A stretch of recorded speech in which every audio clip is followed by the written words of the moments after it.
There's really two different areas of support that you need to be looking at for your lone workers. One is about providing support to help them avoid issues in the first place, and the second one is about providing support if incidents do occur.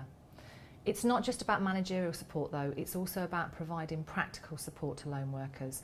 So for example, there are lots of lone worker services out there that you might want to utilise for people who are away from base, for example, or who come into contact with members of the public. Depending on where your risks sit, whether they are people risk, environment risks, or risks that really come out of the tasks people do, that will help you decide what kind of lone worker service you need.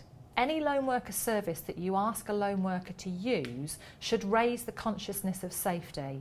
If, for example, it's a login in and login out service, that will allow them to think about their safety ahead of time and just bring it to the forefront of their mind. It can be used as a communication tool. Decide whether you want that to be something that is just manual or is it automatic. In other words, do you want the lone worker to be able to talk to you, or do you want the system to talk to you if there's a problem with the lone worker? That would lead on to things like location devices. How accurate does that location device need to be for your lone workers? And what sort of support mechanism do you need when an incident occurs? Overall, it needs to provide reassurance to the lone worker, and that will only be achieved if they feel confident and comfortable with using the service. Whatever else you do, whatever decision you make, the lone worker service has to meet the needs of your lone worker. Some people go down the smartphone route and use apps, other people use a standalone device.